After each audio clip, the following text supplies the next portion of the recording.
There is something genuinely frustrating about the 2022 revival of Queer as Folk, because it is very easy to look back at its cancellation and simply say, well, the show wasn't very good.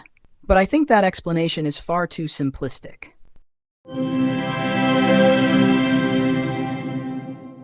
Queer as Folk 2022 had plenty of potential.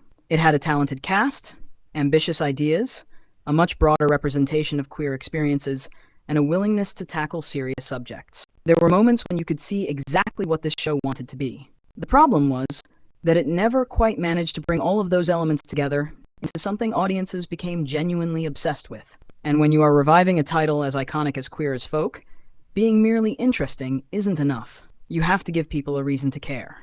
So it does feel like but it feels like the most exciting thing to do, especially in a time where our communities look so different. The first major problem was the enormous weight of the Queer as Folk name. The original British series was groundbreaking when it arrived in 1999, and the American version that followed became one of the defining pieces of queer television of its era. For many LGBTQ+ viewers, the American series wasn't simply another television show. It was something deeply personal. These were characters who became part of people's lives. Brian, Justin, Michael, Emmett, Ted, and the rest of the group had years to develop, make mistakes, fall in love, break each other's hearts, and grow as people. Audiences became attached to them. So when the 2022 version arrived, it was inevitably going to be compared with that legacy. Who are you? You don't remember what happened? The strange thing was that the new series wasn't really trying to continue that legacy in a traditional sense. It wasn't a direct continuation of the American series, and it wasn't exactly a remake either. It was essentially a completely new queer ensemble drama that happened to carry the Queer as Folk name. There is absolutely nothing wrong with wanting to reinvent a franchise for a new generation, but using that particular title created an expectation that the new series would capture some of the emotional magic of what came before. Instead, it sometimes felt as though the show was simultaneously trying to embrace the Queer as Folk identity, while proving that it didn't need to be anything like the original. Since that night, this entire part of myself that made me feel okay is gone. We cannot do this without you, Ruthie. That created an identity problem from the very beginning. If you are going to use a famous title, audiences naturally want to understand why that title matters. What makes this Queer as Folk? What connects it emotionally to the shows that came before?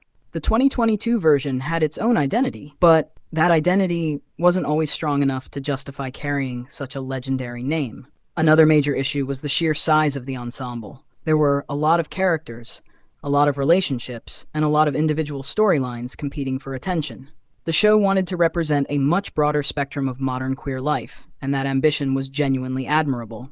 There were conversations about sexuality, gender identity, race, disability, relationships, family, trauma, friendship, and community. The problem was that trying to represent so many different experiences sometimes came at the expense of developing the characters deeply enough.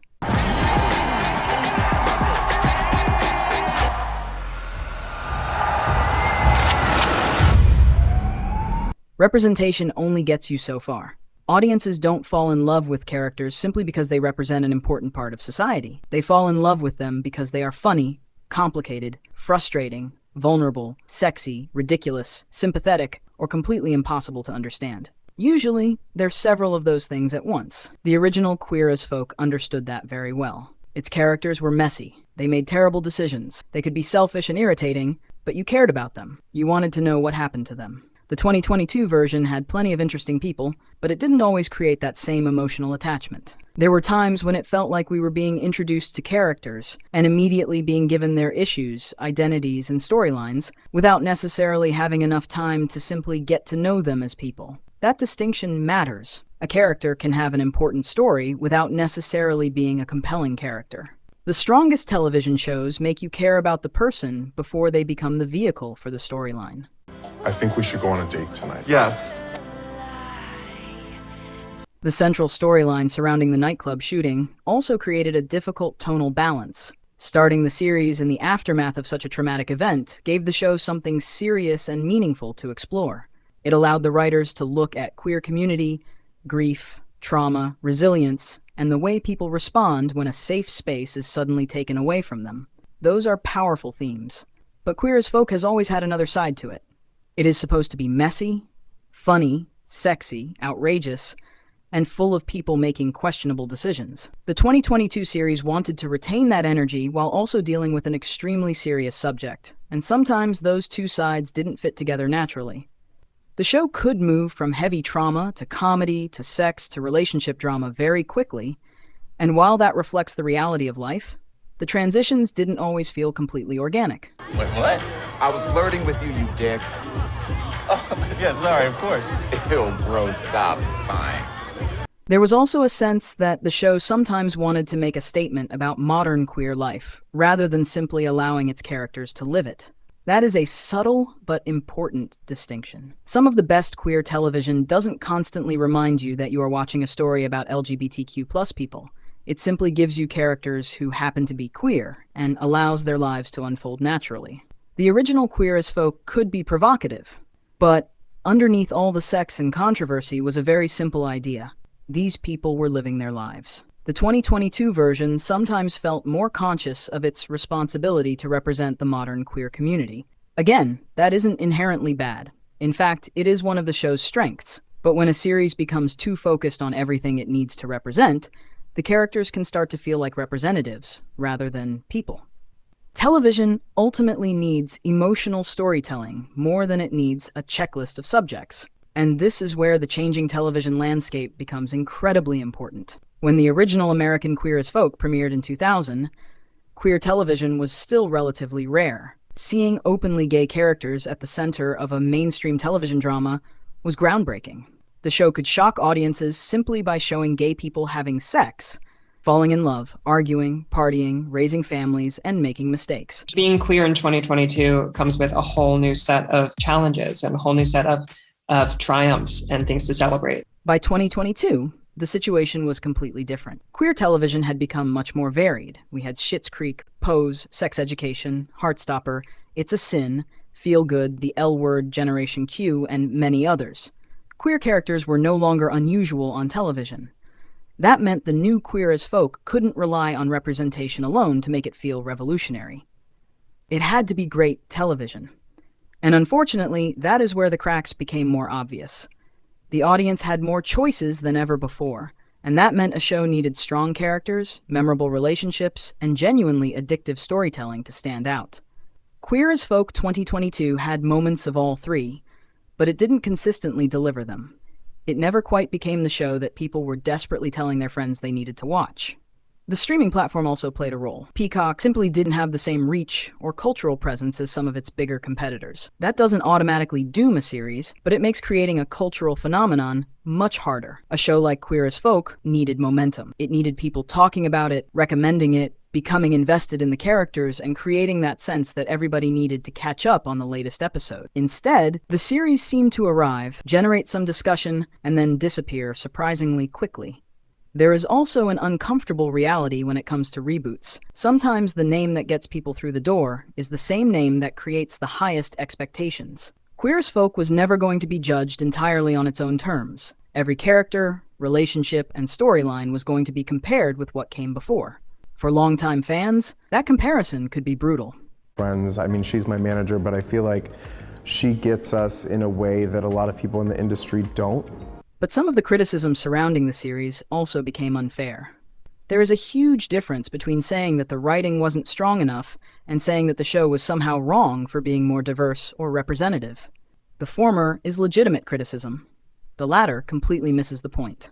The 2022 series was attempting to show a queer community that looked different from the one depicted in 2000, and there was nothing wrong with that. The problem wasn't that the show was too queer. The problem was that being queer wasn't enough to make the show compelling.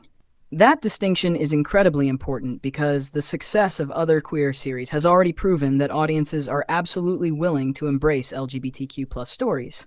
Shows like Schitt's Creek, Heartstopper, and Pose didn't succeed simply because they featured queer characters. They succeeded because they gave audiences characters and stories they connected with. The same audience that can become completely obsessed with a queer television series can also abandon one that doesn't capture their attention. And perhaps the biggest tragedy of Queer as Folk 2022 is that it never got the opportunity to improve. The first season was doing a huge amount of work. It had to introduce a large cast, establish the relationships, introduce the central conflict, and figure out exactly what kind of series it wanted to become. Some of the characters and relationships had the potential to become much more interesting with another season.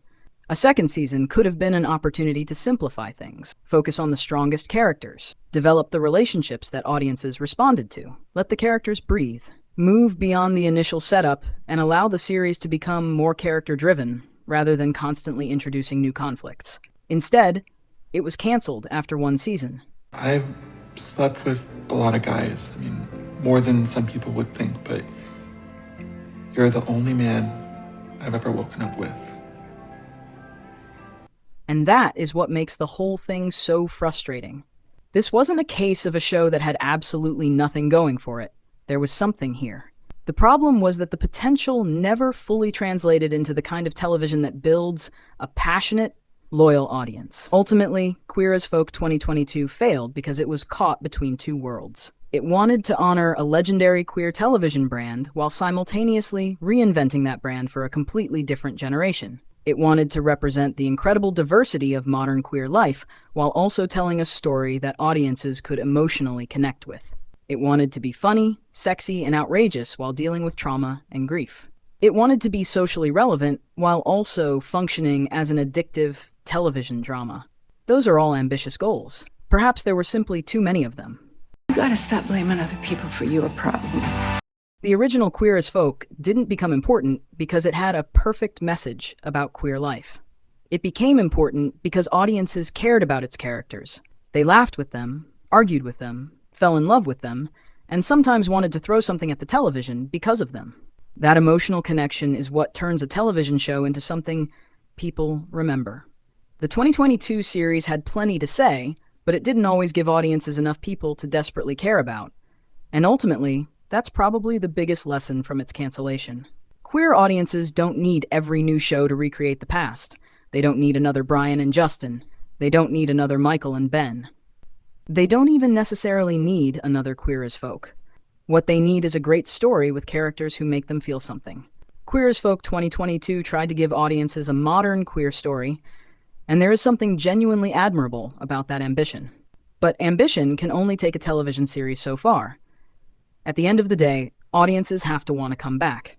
And sadly, for Queer as Folk 2022, not enough of them did.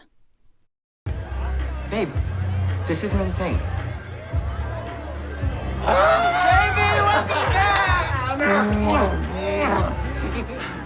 Thanks for watching the Pride Channel. If you enjoyed the video, be sure to like, subscribe, and join the conversation in the comment. Until next time, stay proud.